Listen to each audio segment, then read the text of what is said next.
Hey guys, how's it going? This is the Average Racer YouTube channel, and we are back for another video. This is a 2004 Lexus LS430. I bought it recently. I sold my 2015 Civic Si for this car.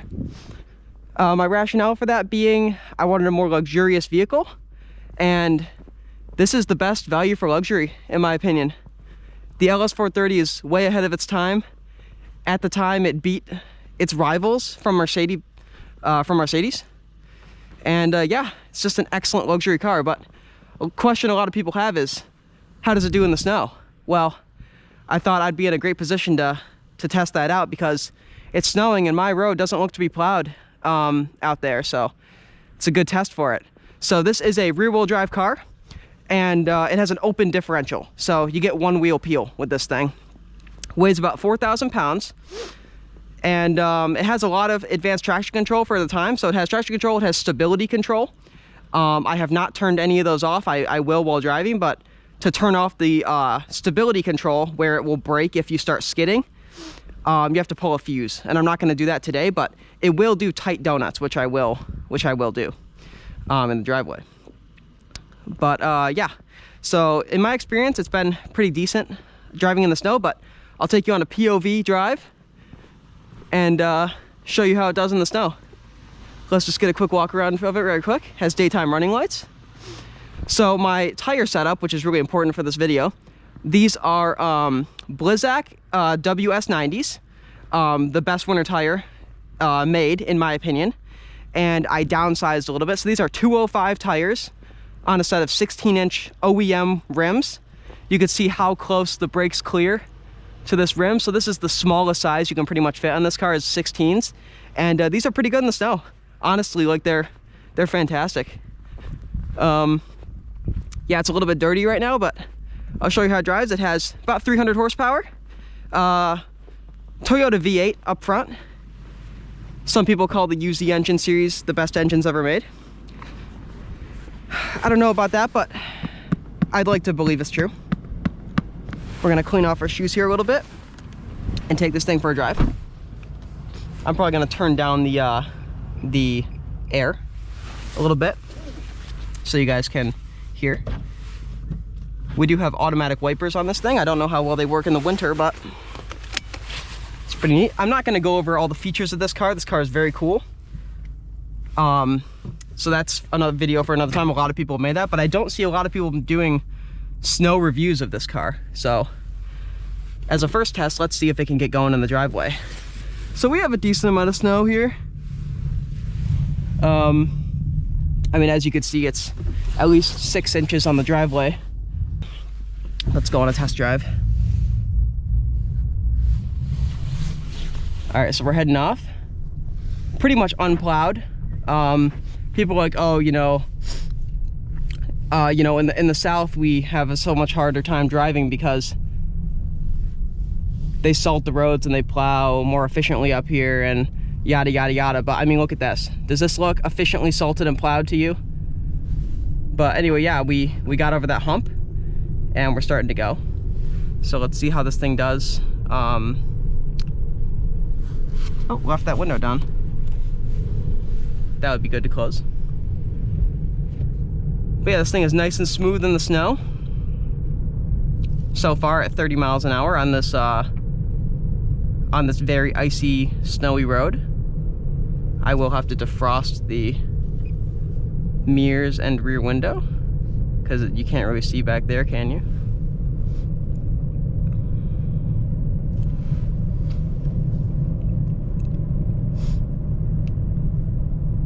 Even with a V8, you'd expect it to be, you know, torquey and overpower the rear wheels, but the traction control system is fantastic in this car, and you don't even need it. I have traction control off right now, and it just glides right along in the snow.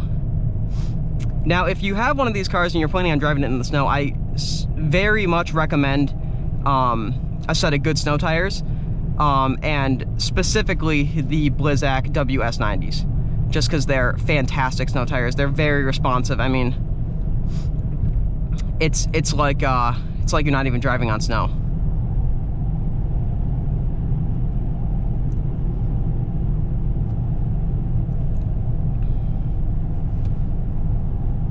So whoever says you can't drive an LS430 in the snow and that it's terrible and, you know, you'll slide everywhere, well, I mean, just look at this.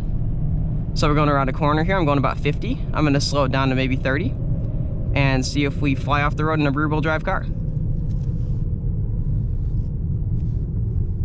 Now, when you're going around corners, you don't want to give it a lot of gas in a rear-wheel drive car, obviously. But no, looks like we're staying right on the track. I did feel the rear start to go a little bit, but I mean, that was me pushing the gas. I mean, you could just take your foot off the gas and just steer, and it won't do anything scary.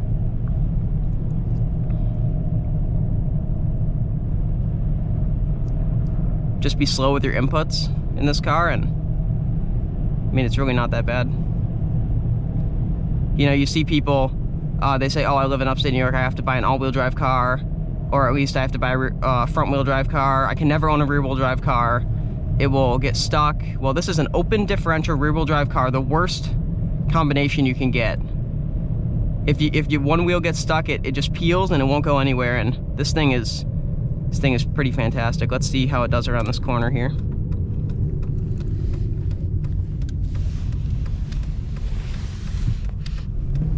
Woo! See that active traction control kicking in? Yeah, that 300 horsepower overpowers the rear tires directly, and it's funny. So it's not traction control that's activating; it's the yaw control. It can tell if you're going sideways, and it will actively brake one of the rear wheels and keep you in a straight line. Like, I just kind of manji'd it right there. And yeah, I mean, that's the fun of driving a rear-wheel drive car. So yeah, I don't even have my foot on the gas right now, and it just coasts around this corner if you want to be extra safe. But we can see how 300 horsepower does in the snow right here. And yeah, you will start to go sideways, but this thing is, with the active yaw control, it will save you. It'll say nope and just pull you right back on track. I mean, you have to try to get yourself in trouble with this car. If you don't want to get yourself in trouble with this car, you won't. Because I have traction control off right now. I'm stepping on it at times, and it's just pulling me right back in. And I have no fear. I mean, I have no fear of getting stuck in this car. It stops from a dead stop in my driveway. I mean, I haven't been on like black ice with this car yet, but I mean, any car on black ice, unless you have studded snow tires, will have a challenging time, even all-wheel drive cars.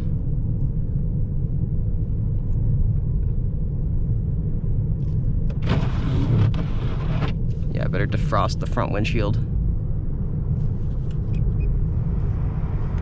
It's getting a little bit icy. Sorry about the vision quality.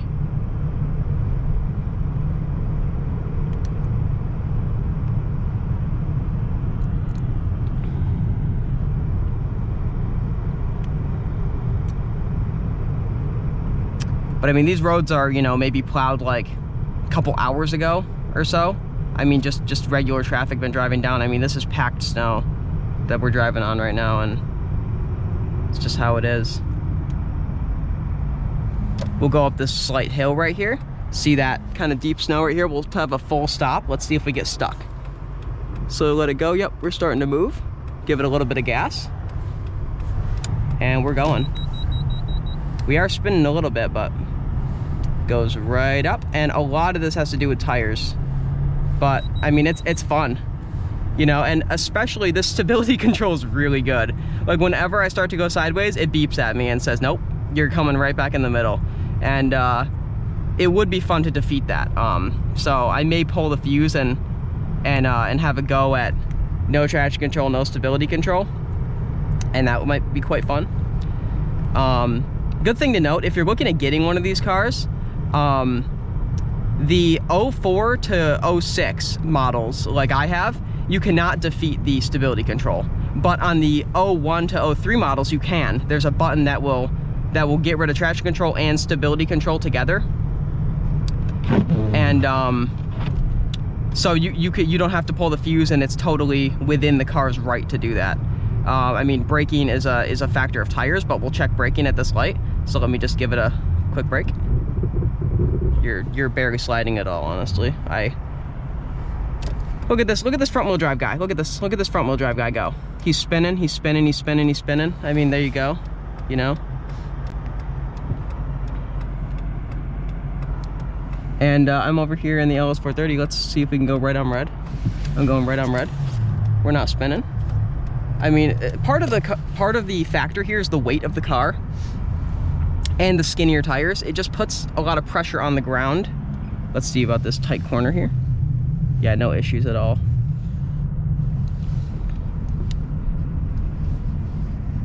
Beautiful river right here. Let's look at it. Nice, beautiful river.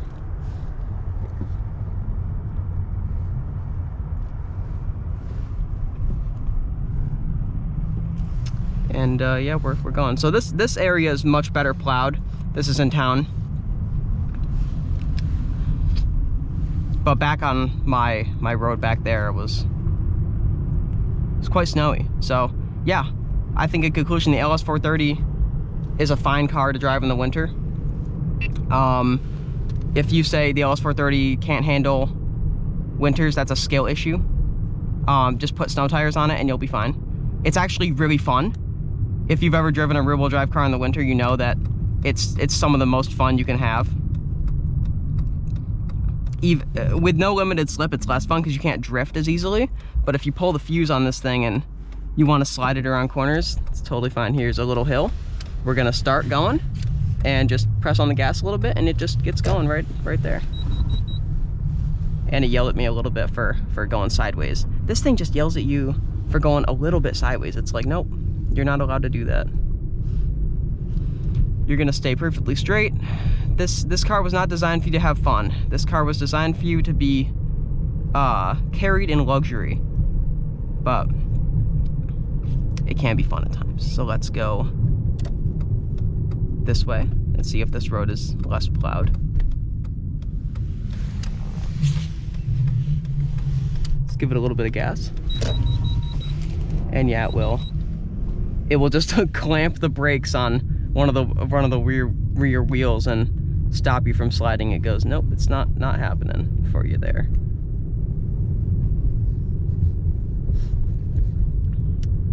And here's a bridge, so this bridge is, you know, could be quite icy.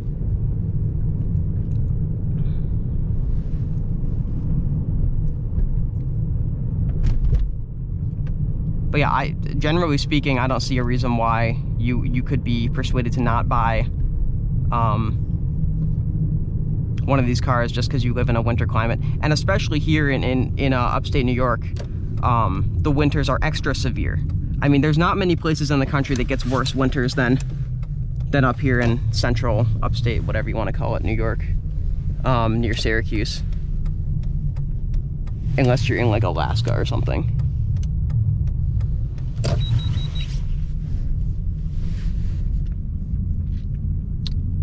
Maybe I'll make a follow-up video with the stability control unplugged. And the only thing that I could see it being dangerous is it takes a second to get going. So, like if you need to pull out into traffic very quickly, that could be an issue for you. But see, like right there, we went sideways, but it pulls itself right back in.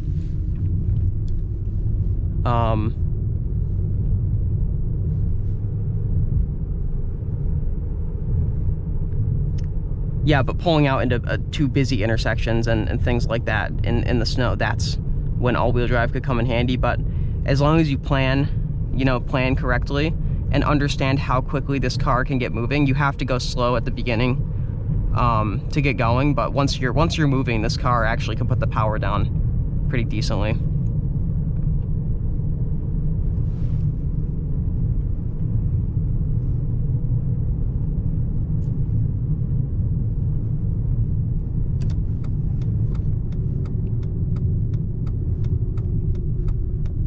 And, you know, I mean, there's so many good things about this car and why you would, you know, drive it even though it's less good than front-wheel drive and all-wheel drive cars. I mean, the V8 is legendary, reliable, smooth. The gearbox is smooth. This whole car is extremely reliable.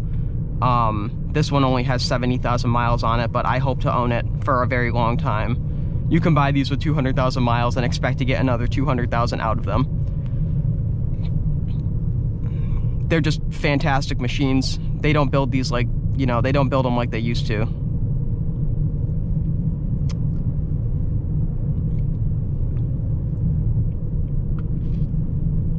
And a lot of people, you know, the reason that they don't pick this car is the rear-wheel drive aspect. And I say, you know, are you scared to have a little bit more fun than the average person on their commute?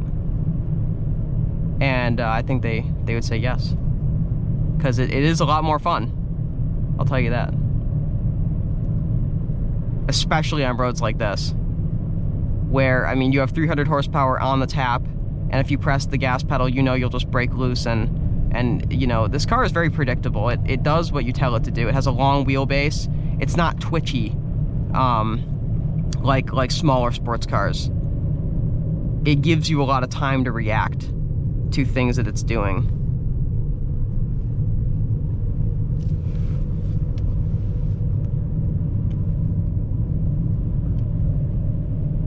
And yeah, I mean, with a limited slip differential would just be heaven. But it's a little bit expensive. You have to get an aftermarket one. And I think someone said you can get the one from the Mark IV Supra Turbo 2. But for whatever reason, I don't think that that's going to be an option. Because, as you know, the Mark IV Turbo 2, or sorry, the Mark IV Supra Turbo 2 is a very coveted car. And I assume the differentials are quite pricey, if you can even find one, that is.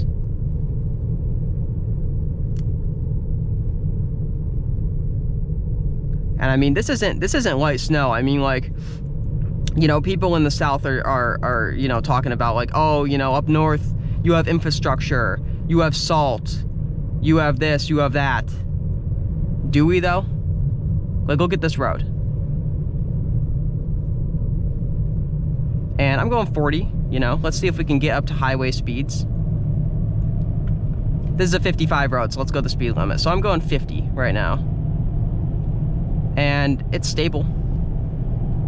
And then we're gonna slow down for this turn. Let's do a quick braking test. Again, that's not so much the car as the tires, but I mean, 50 to 30 with no slippage, no ABS engagement whatsoever. For tight turns like this, you do have to be careful on the throttle. That's the one thing about rear-wheel drive, is that it will kick out on you if you give it gas. But if you want to navigate a turn completely safely, just gain speed before the turn and just don't give it any gas. And then you'll just go through, you know, without spinning at all. So let's again try to get it up to try to get it up to the speed limit. And people will say, oh, well, you're going slow this whole time. Okay, well, let's get up to the speed limit then. We are going 55 right now on this back road full of snow.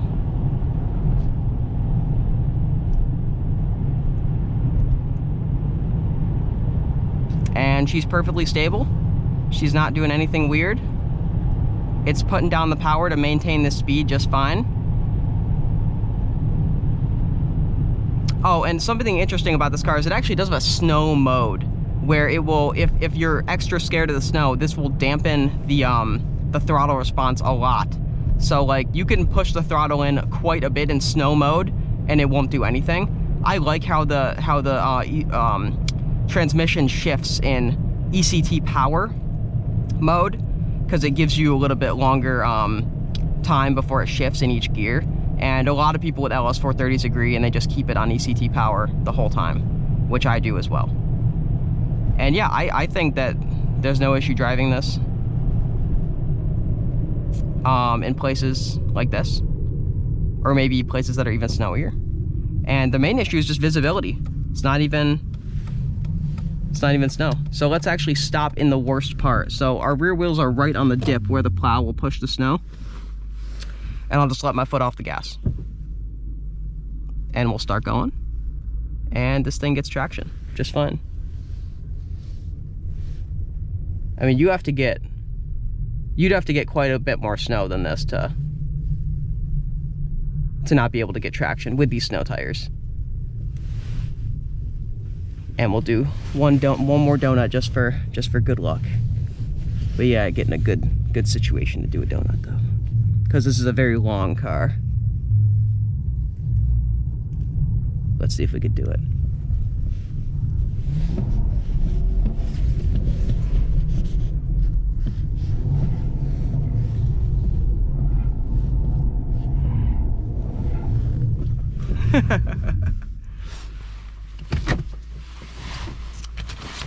So yeah, that was your winter review of the Lexus LS430. And it won't yell at you if you're doing tight donuts, so don't worry about that one. And another complaint people have is they say, oh, the cloth wheel well liners will fill up with snow. Well, they don't really. I mean, you have a good gap everywhere. It's not filling up too bad, and I just drove on snow for 20 minutes about. So I think this car is much more capable than people make it out to be in the snow. And yeah,